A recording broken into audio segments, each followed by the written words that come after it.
Vamos começar a gravar. Esse é o Jogo de Damas. 3, 2, 1. Olá, pessoal. Jogo de Damas aqui com vocês. Hoje a gente vai tratar de um assunto que interessa a muita gente, que é saúde, né? E a saúde, ela compreende conceitos bastante diversos, né? Do que é saúde, o que é viver em saúde e o que a gente pode fazer em relação a tanta gente que, né, se encontra debilitado ou se encontra em face de diagnósticos assustadores. Hoje a gente vai falar de uma palavrinha que assusta muita gente, que é câncer. A gente está aqui com a Flávia Maoli, que vai contar para a gente um pouquinho da experiência dela e do projeto que ela resolveu criar em cima de um diagnóstico que ela teve. Flávia, bem-vinda ao Jogo de Damas, JDD. Muito obrigada. Eu que agradeço o convite. E, bom, a minha história começou em 2011, né? Eu tinha 23 anos, estava estudando arquitetura e eu comecei a sentir um mal-estar, assim, uma sensação meio estranha, principalmente quando eu bebia cerveja. E foi uma coisa que me chamou muita atenção, assim, eu fiquei muito preocupada, porque eu fui no médico e ele disse que eu deveria, então, parar de beber, que essa seria a solução do meu problema. E eu, inconformada, fui em médicos para ver o que era, e nisso surgiu um caroço no meu pescoço, uma bolinha bem pequenininha. E aí eu cheguei de médico em médico, acabei chegando no médico que me diagnosticou com linfoma de Hodgkin, que é um tipo de câncer no sangue, né? No sistema linfático. E, bom, para mim aquilo dali foi uma catástrofe, assim, porque com 23 anos eu nunca tinha imaginado ter câncer, né? Na minha família não tinha ninguém com câncer, só depois que eu tive câncer que outras pessoas tiveram. Então, eu achava que câncer era uma coisa hereditária, então eu pensava assim, se não é, a minha família tem problema de coração, eu vou morrer de infarto, eu não vou morrer de câncer, né? E aí descobri que eu estava com câncer, foi realmente um choque para mim. Mas esse primeiro tratamento, como eu tinha muita chance de cura, assim, era muito alta a minha possibilidade de cura, eu vi como se fosse uma gripe, assim, tipo, uma pneumonia. Eu vou tratar isso daqui e daí vai ter fim. Pronto. E acabou, e passou, e a gente não fala mais nisso. Só que depois que termina o tratamento é que começam a cair as fichas, né, assim, da gravidade do que aconteceu, de como a gente teve que ter força para lidar com aquilo dali, que a gente não sabia nem que tinha essa força toda, enfim. E quando eu estava conseguindo digerir o que tinha me acontecido, eu descobri que eu estava de novo com câncer. E essa segunda vez, para mim, foi o que fez tudo mudar mesmo, assim, foi o que mudou minha vida, porque ali eu vi que, primeiro, não era tão simples quanto parecia, não é porque tinha 90% de chance de cura que eu estava nos 90%. E que a gente não pode contar com essas garantias de estatística, nem para o bem nem para o mal, né? Nem achar que porque a estatística é boa a gente está garantido, e nem achar que porque a estatística é ruim a gente está perdido. Então, eu comecei... primeiro eu me revoltei, eu falei que eu não ia fazer tratamento, porque esse segundo tratamento incluía um transplante de medula óssea, e é um tratamento muito pesado, e eu tinha muito medo de fazer transplante, eu achava que a ideia de ficar isolada num quarto, sem imunidade, né, com nenhuma célula de defesa no corpo, era uma coisa de ficção científica que ninguém podia me garantir que ia dar certo. Então eu fiquei 3 meses relutando, dizendo que não ia fazer, que eu ia terminar a faculdade e pegar meu diploma e deixar a doença tomar conta. E aí um dia eu me dei conta que, tipo, bom, só que essa decisão de não fazer tratamento não estava me acalmando também. Não era tipo, tá decidido, pronto, vou curtir minha vida e agora deu. Não, eu estava numa angústia e numa revolta e ficava chorando porque eu estava doente e tal. E aí eu me dei conta que, assim, se eu tinha pouco tempo de vida, se eu não sabia quanto tempo eu tinha, não fazia nenhum sentido eu gastar o resto dos meus dias chorando, né? Quando te faz aquela pergunta assim, se tu fosse morrer amanhã, o que tu faria? Ninguém diz, eu ia ficar chorando porque eu vou morrer amanhã, então eu tô triste que eu vou morrer amanhã, eu vou perder meu tempo aqui. E aí eu me dei conta que eu tava perdendo tempo, assim, que eu tava deixando de viver e curtir o que eu tinha, porque talvez eu morresse, né? E aí eu vi que o tratamento também era uma aposta, era uma coisa assim, é realmente tu apostar que vai dar certo. Tem a chance de não dar, mas tu tem que ir com tudo, tu não pode começar um tratamento pesado desses achando que, vai que não dê certo. Não tem que pensar não vai dar certo, tem que pensar que vai dar certo. Se não der certo, depois a gente conversa, mas a vontade, né, a gana disso acontecer tem que ser pro sim e não pro talvez. E aí, então, eu comecei o tratamento para o transplante de medula, ao mesmo tempo que eu fazia meu trabalho final de graduação da faculdade. E eu resolvi também, junto com isso, criar um blog para dividir experiências que eu estava tendo, assim. Porque para mim foi muito difícil a primeira vez perder o cabelo, foi muito doloroso, eu fiquei realmente mal, porque eu tinha um cabelão e como menina jovem nunca tinha cortado o cabelo, né? Tinha uma coisa muito agarrada com aquele cabelo comprido. E aí na segunda vez eu pensei assim, olha, vai cair de qualquer forma, não tem como segurar esse cabelo na cabeça. Eu vou brincar. Daí a minha irmã chamou a minha irmã comprou uma máquina de raspar a cabeça e uma tesoura e tal. E a gente fez uma brincadeira de vários cortes de cabelo, foi testando e tal, e foi bem divertido, assim. E essa minha atitude na hora de cortar o cabelo, eu vi o quanto eu tava desafiando o câncer, assim, tipo, mostrando, você tá tomando um pedaço da minha vida, mas não vai tomar tudo. Tem coisa que eu decido, tem coisa que eu tenho que ceder, né? Eu vou ter que aceitar. Mas tem coisa que eu decido. E como o meu cabelo vai cair, sou eu que decido. Eu não decidi que ele vai cair, mas então agora eu decido como é que vai ser esse processo. E aí eu comecei o blog. E o blog eu dava dicas de maquiagem, eu me mostrava sem maquiagem para mostrar como é que ficava com, né, para a pessoa entender que eu não acordava bonitinha daquele jeito, que eu tinha todo um processo atrás. Eu mostrava as perucas que eu usava, como é que posiciona a peruca, como é que lava a peruca, como é que coloca um lenço, dica de alimentação para aumentar a imunidade, dica de filme para ver quando tá com aquela ressaca de quimioterapia em casa e tal. E o blog foi sendo um sucesso, assim, porque não era um conteúdo que não tinha ninguém fazendo daquele formato. Tinha muito blog de blog mesmo, diário, assim, hoje eu acordei e fiz químio, né? E eu não queria fazer isso, eu queria fazer tipo um portal, um lugar onde as pessoas entrassem e tivessem suas dúvidas respondidas e tal. E aí, então, eu fiz a químio para o transplante. Aí eu consegui me formar na faculdade, tirei A no TCC. Aí peguei meu diploma, literalmente peguei o diploma, guardei na gaveta, peguei minha mala e fui para o hospital. Foi assim, na mesma semana, de uma semana para outra, eu me formei e depois fui para o transplante. E aí eu fiz transplante de medula em outubro de 2013. E foi um sucesso, assim, eu fiquei o tempo mínimo no hospital, não fiquei nem um mês. E aí no final de 2013, eu recebi uma mensagem de um menino aqui de Porto Alegre, que ele e um amigo, eles já tinham feito bastante trabalho comunitário e tal. E eles viram meu blog e quiseram me ajudar a fazer alguma coisa, mas eles não sabiam o que eu queria fazer. E nem eu sabia o que eu queria fazer de fato, assim, né? E aí eles disseram, a gente quer te ajudar a fazer o que tu quiser, o que tu quer fazer?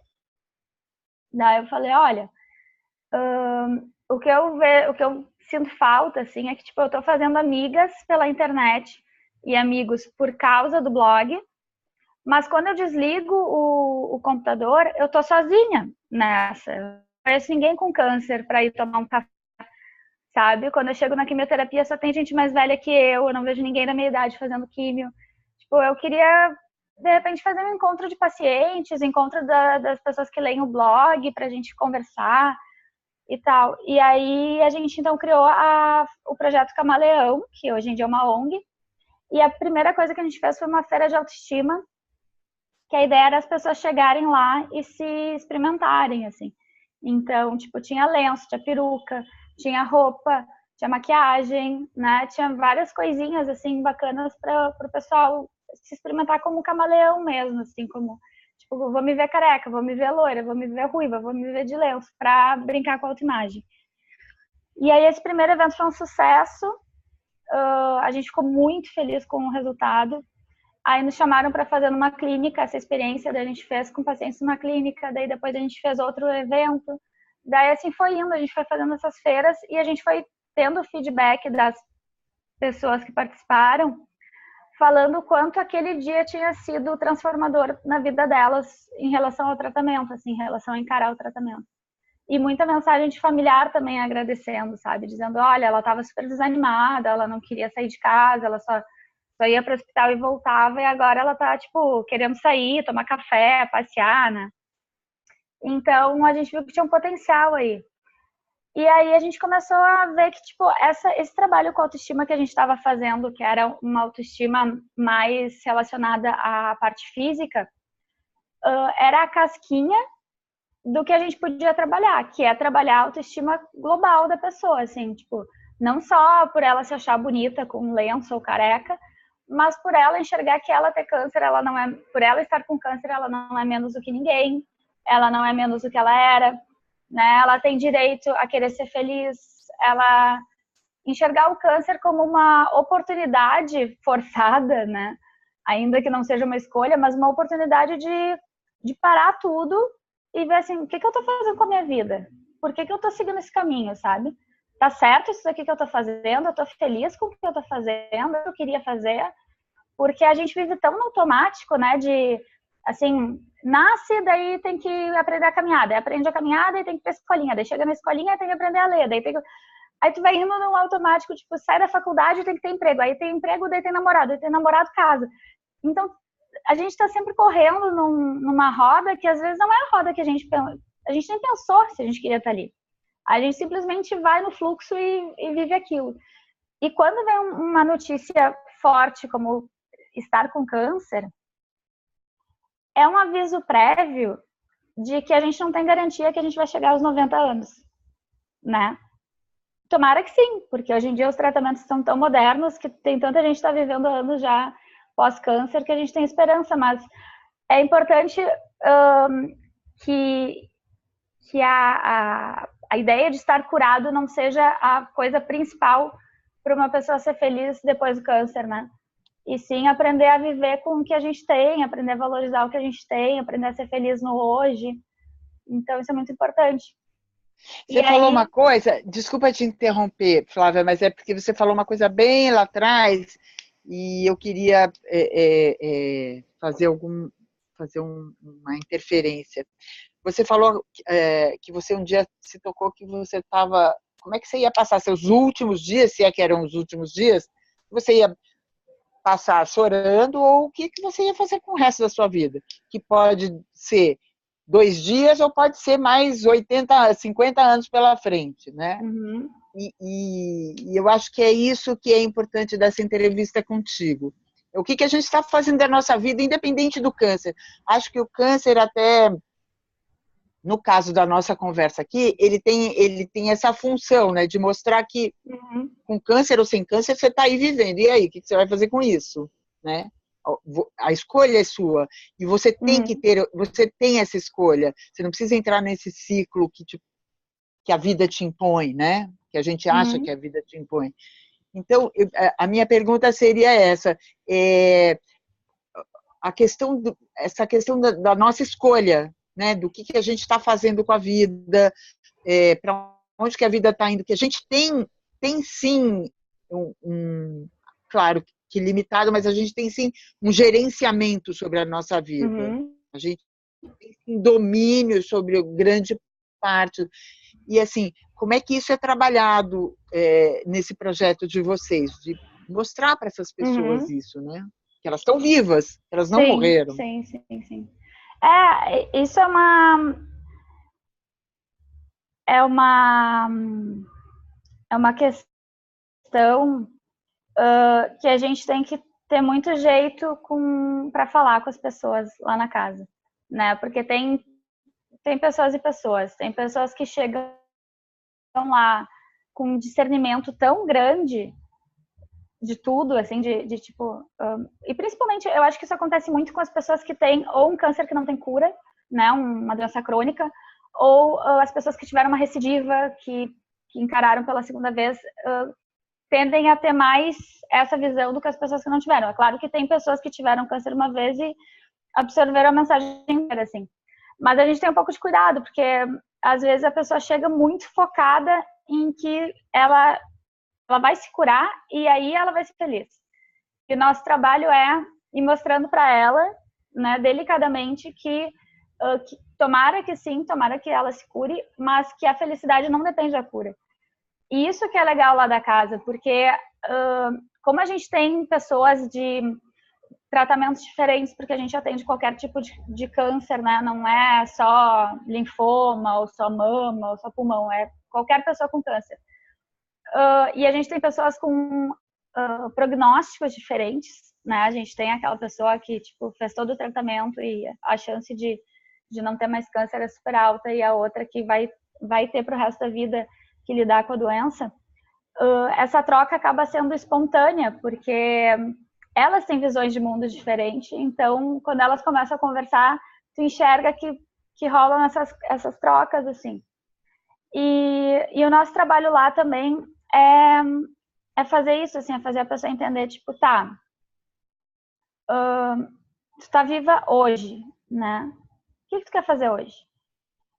Ah, mas eu não consigo trabalhar por causa do... Tá, ok, não consegue trabalhar, mas assim, pode ser o mínimo, sabe? Eu chamava isso durante meu tratamento de alegria do dia, que era assim, qual vai ser minha alegria do dia hoje? Teve dias no transplante de medula que a minha alegria do dia foi tomar banho sentada com a minha irmã esfregando um pano em mim, porque era o que eu conseguia fazer, entende? Foi a única coisa que eu consegui fazer naquele dia. Às vezes a alegria do dia era não vomitar. Tipo, passei o dia sem vomitar, yes! Vencedora, sabe? Então as pessoas começaram a enxergar isso, assim, né? Tipo, o quanto a gente precisa aproveitar a vida que a gente tem. E principalmente tomar a rédea da vida, né? Assim, não deixar essa coisa de, pois é, eu tô com câncer, então eu tô fadada, eu tô condenada, não tenho o que fazer. Tenho o que fazer. Fazer o que tu quiser fazer, né? Então buscar essas chances, assim. A gente está começando, na verdade, esse ano começou a Casa Camaleão, e aí a gente começou a dar alguns cursos lá na casa. Tipo, de fotografia, de escrita criativa, teve curso de tricô, curso de crochê, teve um outro curso de fotografia, tem várias coisinhas, assim, bacanas que vão rolando. E a nossa ideia a longo prazo é conseguir parcerias com empresas, com escolas, para ter vagas para pessoas que estão em tratamento ou que estiveram em tratamento, porque a gente sabe que muitas vezes a pessoa vinha nessa vida automática de estar ali na roda e não pensar o que está fazendo, e quando ela descobre que está com câncer, ela não quer mais fazer aquilo dali. Ou ela não quer mais estar naquele relacionamento morno que ela está há anos, que ela não sabe como sair. Ela resolve que, tipo, tá na hora de mudar de vida, eu quero ser mais feliz do que eu sou. E tu precisa de um apoio para isso, porque muitas vezes as pessoas que estão ao redor, elas não enxergam que o câncer não traz só a mudança física, né, do cabelo, ou da mama, ou de um membro. Ele traz uma mudança psicológica muito forte, muitas vezes. E essa mudança, muitas vezes, é criticada por quem está ao redor. Tipo, você não é mais a mesma. Para de falar de câncer. Não, tipo assim, passou. Esquece coitadismo, isso. Né? Larga desse coitadismo. Mimimi, isso é mimimi. E não é mimimi, entendeu? Porque a pessoa, às vezes, realmente se dá conta do tipo, nossa, eu não quero mais viver do jeito que eu tô vivendo. E agora? Eu faço o quê?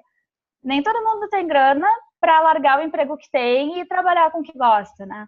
E às vezes a pessoa nem sabe o que ela gosta, ela só sabe que o que ela faz no dia a dia não dá prazer. Então, ter esse apoio para que a pessoa consiga se reinserir na sociedade do jeito que for mais adequado para ela, né? Deixa eu te... Desculpa. Não, só um exemplo. A gente teve o caso de uma moça que ela fez 2 semanas de terapia lá na Casa Camaleão com o grupo, né? E na 3ª semana ela chegou e falou assim, destranquei meu curso da faculdade, vou voltar.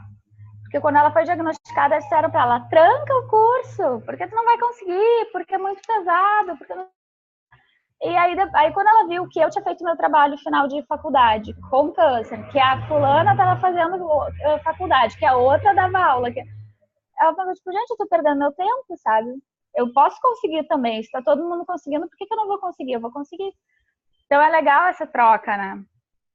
Eu queria perguntar para você sobre o estigma do câncer, né? O câncer, assim como a AIDS, né? São doenças que estigmatizam as pessoas. Uhum. E isso tem muito a ver com autoestima, isso tem muito a ver também com isso que você acabou de falar, como socialmente as pessoas recebem a notícia que você está com câncer, né? Ou as pessoas ficam com pena, ou as pessoas ficam fingindo né, que não existe, ou às vezes até com medo da palavra câncer, né? É uma palavra realmente que tem um peso, né? Então, assim, como é que vocês lidam com isso, com a estigmatização da doença? Olha, a gente tenta falar do jeito mais honesto e reto possível, assim. Por exemplo, a gente colocou na frente da casa, né, a fachada a gente mandou fazer um grafite, que é o camaleão, com uma mancha colorida, que é o que a gente usa de logo, escrito Casa Camaleão, autoestima contra o câncer. Tá escrito câncer na fachada da casa, tipo, ele tá ali, é essa palavra, não é autoestima contra aquela doença, né, autoestima contra CA, que as pessoas gostam de usar CA como câncer. E assim, teve uma vez, em 2014, a gente foi visitar um hospital aqui em Porto Alegre e a gente entrou na sala de quimioterapia entregando lenços, que é um projeto que a gente faz todo ano no Natal, assim, a gente entrega lenço com uma cartinha de Natal para cada paciente. O paciente escolhe o lenço e tal, tem toda uma brincadeira. Daí tá, a assistente social foi com a gente, aí chegou na primeira sala, ela falou, a gente falou, nós somos Projeto Camaleão, autoestima contra o câncer, né, não sei o quê, porque é tratamento do câncer. Aí a gente saiu da sala. Daí veio a assistente social, assim, atrás de mim. Vamos só mudar um pouquinho a abordagem, porque aqui dentro a gente não fala a palavra câncer. E aí a gente ficou tipo, mas tá escrito Hospital do Câncer na fachada, entendeu? As pessoas estão fazendo aqui, tomando soro, sabe?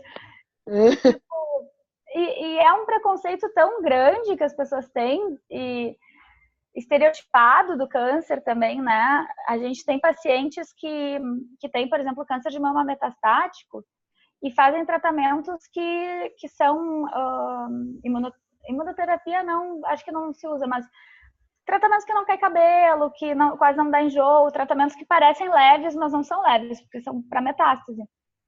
Mas são pacientes, então, assim, é uma paciente que está com uma aparência super saudável, mas, na verdade, ela é uma paciente crônica, ela é uma mulher que vai fazer quimioterapia pro resto da vida, provavelmente, né? Até acharem uma cura para um remédio que tire o câncer metastático.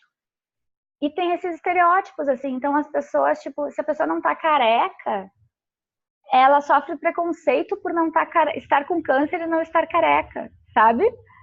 E se a pessoa tá careca, ela sofre o estereótipo de, tipo, não pode fazer nada, porque tá morrendo.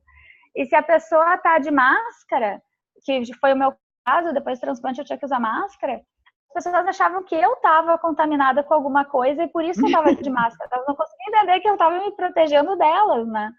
Eu fui chamada de Michael Jackson um dia na rua, pra ter ideia, porque eu tava de óculos escuros e máscara. Então, assim, tem muito preconceito ainda pra gente trabalhar, sabe? Mas eu acho que a questão é sempre tratando o mais natural possível. Eu acho que um tema que tem que ser muito mais falado também, debatido e aceito, é a questão da morte, né? Deveria ser.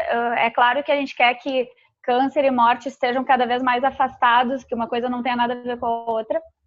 Mas eu acho que o câncer tem um caráter de aviso prévio de que a gente vai morrer um dia, né? Então, a gente precisa ter essa consciência de que o câncer é só uma maneira da vida te dizer assim, olha só, eu não tenho como te garantir quanto tempo tu vai viver. Aproveita o que tu tem, faz o que tem para fazer, fala tudo o que tem para falar, porque aqui, ó, Não vou te garantir que até 2030, entendeu? Então é importante a gente trazer esse assunto, assim, porque eu vejo que é um tabu muito grande para os pacientes falarem sobre morte e para a sociedade em geral falar sobre morte, né? Eu acho que a gente deveria debater mais isso, assim. Eu tive uma terapeuta, quando eu era adolescente, eu fiz terapia, e ela um dia me falou uma frase que é muito interessante, tem muito a ver com isso que você está dizendo. Ela disse que quando a gente dá o nome ao demônio, isso é um exorcismo. Você exorciza, para você exorcizar os demônios, né, é uma prática do exorcismo, é você chamar o demônio pelo nome. Uhum. Enquanto você não dá o nome a ele, ele fica lá, te Exatamente. assustando, te infernizando. Então, é bem interessante isso que você está dizendo em relação à morte, porque realmente é um tabu, né? É um tabu que a gente tem que lidar e, enfim, imagino que nesse trabalho de vocês é uma presença muito presente, né? Sim. A morte é uma presença muito presente. Enfim, não dá para ignorá-la, né? Ou fingir que Não. ela não existe. Agora é preciso separá-la, né? Separar as coisas, tá bom? Mas agora você não está morto, você está vivo. E aí, né? É que exatamente, eu acho que quanto mais a gente fala sobre a morte no sentido de entender que todo mundo vai morrer no mundo, né? Inclusive as coisas materiais, materiais não inanimadas, elas também se deterioram, elas também envelhecem, né? Um prédio envelhece, um livro envelhece. Então a gente tem que aprender a lidar com essa coisa que é tão natural da vida, que faz parte do mundo, né? De renovação. Eu acho que essa visão sobre a morte acaba nos trazendo muitas questões sobre a própria vida, assim, né? De realmente valorizar o que a gente tem, de, de viver mais, de estar mais presente nas coisas que a gente faz, de fazer escolhas melhores. Então, mas é muito complicado, assim, a gente já teve pacientes que estavam no hospital em leito terminal, assim, e a gente não conseguiu, a gente foi lá tentar dar um apoio psicológico e não conseguiu entrar nem na questão da própria morte quando ela está acontecendo, sabe? Por ser tão tabu que a gente... Mas acho que esse é um problema nosso ocidental, né? Os orientais lidam de outra forma. Eu sempre questiono isso, assim, acho que a gente foi muito mal educado em relação à morte, independente de doenças, foi muito mal preparado para a morte, né? A morte virou, ela é um castigo, né? Se você não fizer isso, Deus te castiga, você vai morrer, né? Quando você é pequenininho, olha, a morte é uma coisa, né, virou um castigo, quando ela, na verdade, é uma inevitabilidade da vida, né? Ela Não faz tem que parte, fazer, né? e ela faz parte da vida, né? É. Enfim, eu queria que você desse seu recado, a gente está indo para o final, esse é o Jogo de Damas JDD, que você pode se inscrever no YouTube e no Facebook também, curte lá as nossas páginas. A gente está entrevistando a Flávia Maioli, que faz Maioli, Olhe. Maoli, desculpe. Ela faz um trabalho incrível com a Casa Camaleão, o Projeto Camaleão, que é um projeto de autoestima para as pessoas portadoras que estão em tratamento de câncer. Enfim, eu queria que você desse seu recado, se você tiver algum, enfim, indicação de cursos, quiser dar o endereço de vocês, telefone, contato, o espaço é seu, Flávia. Ah, legal. Bom, eu quero pedir para as pessoas que estão nos assistindo para que elas divulguem o nosso trabalho para quem está precisando da gente. Nós temos um site que é projetocamaleão.com. O site está no início, a gente está montando ainda, mas já tem as informações básicas lá. E a ideia é ter nesse site conteúdos que a gente possa oferecer para quem não está em Porto Alegre, né? Então, ter vídeos, ter passo a passo, postagens tipo blog, enfim, esse tipo de assunto. E para quem está em Porto Alegre, nós estamos na rua Giordano Bruno 82, no bairro Rio Branco. E vai ser um prazer receber vocês lá. A gente trabalha de segunda a sexta, das 9 ao meio-dia, das 14 às 18 horas. E eu acho que é dever de todos, assim, não só quem está em tratamento e familiar, quanto quem está ouvindo por ouvir, né? Quem não tem relação com o tema. A gente precisa tirar esse peso do câncer, como se câncer fosse castigo, né? Como se fosse sentença de morte. A gente precisa desfazer isso, porque infelizmente as previsões de estatísticas de câncer para os próximos anos são altíssimas. Então a chance de uma pessoa que hoje não tem câncer e está nos assistindo, daqui a algum tempo descobrir que está com câncer ou descobrir que alguém da família está com câncer, é enorme. Então é um assunto que, por mais que não seja diretamente ligado a gente, né, por mais que eu não tenha câncer, é importante a gente começar a ter essa consciência, porque às vezes a gente faz coisas sem querer que magoam quem está em tratamento, né? E, tipo, falar que vai passar, ou que deixou a doença entrar, ou que Deus não dá uma cruz maior do que pode carregar, né? Essas frases são incríveis, como elas surgem nesse momento. E uma das mais cruéis é que o câncer é mágoa que você guardou. É mágoa, né? é mágoa. Ou seja, a culpa é sua. Você está ferrada na vida por sua única e exclusiva culpa. É uma coisa horrorosa. Eu nunca vi tamanha crueldade, né? A pessoa fala, olha, isso é mágoa, põe pra fora. Gente, a pessoa está sofrendo. E é engraçado que essas frases normalmente vêm de quem não tem câncer, né? Elas são de consolo, a pessoa acha que está te consolando, né? É incrível, né? Assim, é interessante observar isso, como magoa mesmo. O que importa é que tu tá viva, né? Não, sabe? Tipo, quando cai o cabelo, né? Daí as pessoas vêm dizer, cabelo é de menos. Daí eu dizer, então raspa a cabeça. É tão fácil ser careca. E eu juro, porque agora que eu tenho cabelo, eu sei, é muito mais fácil ser careca do que ter cabelo comprido. Por que não é todo mundo de cabeça raspada no planeta, né? É tão mais fácil, tão mais higiênico. Então, assim, é a questão da empatia, a gente trabalha a empatia, sabe? Porque às vezes a pessoa não fala por mal isso. Claro. Alguém falou que câncer é mágoa retraída lá. Daí ela diz, olha, ouvi dizer que é mágoa retraída, vê se é o teu caso. E isso acaba... é um desserviço para quem está em tratamento, sabe?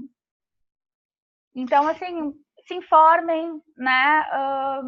Leiam sobre o assunto se vocês souberem de alguém que está em tratamento. Procurem, tem vários sites bacanas para ver. Tem o do Projeto Camaleão, um site que eu indico muito também é do Oncoguia. Se eu não me engano, é oncoguia.org.br. Joga Oncoguia no Google que vai aparecer.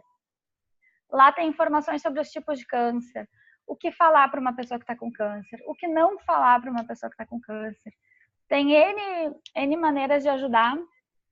E acho que eu queria até interferir sua fala, aliás, até por conta de um caso que me foi relatado outro dia. Não, quando alguém tiver um diagnóstico de câncer e for indicado algum tipo de medicação, primeiro, não vá se informe com seu médico, antes de mais nada. Os médicos, às vezes, buscam dar o máximo de apoio, mas as pessoas na ansiedade, quando recebem um diagnóstico, elas entram na internet, vão buscar tratamentos e coisas, e às vezes o que elas leem, elas não estão em condições de compreender, e assusta mais do que às vezes a coisa é. Então, acho que isso é uma dica importante. Ouça seu médico antes de mais nada, depois você procura, pergunta para ele onde é que você pode obter informações relevantes, porque tem muita... A internet também é um mundo, né, de todo mundo, ninguém é dono de nada, então tem muita coisa que é ultrapassada, enfim, tem informações que já foram ultrapassadas. Fora as coisas sensacionalistas, né? Assim, já teve uma época que era o suco de graviola que curava câncer. Aí depois era limão com bicarbonato de sódio. Hein? E assim, não dá. É horrível, Não dá. isso. As Acho que perguntas isso têm que ser para o médico. Né? E algum é. site de confiança que o médico vai indicar Que a o pergunta. médico vai indicar, exatamente. Não, assim, que nem gente que recebe um medicamento e procura na internet e assusta com as reações adversas. Às vezes a pessoa nem ia ter a reação, ela acaba tendo, enfim. Informação é uma coisa. E exames preventivos, gente, né? Isso é a coisa que mais vale em qualquer caso, até por essa informação que você acabou, preciosa que você acabou de dar, de que muitas pessoas estarão sujeitas ao câncer nos próximos anos.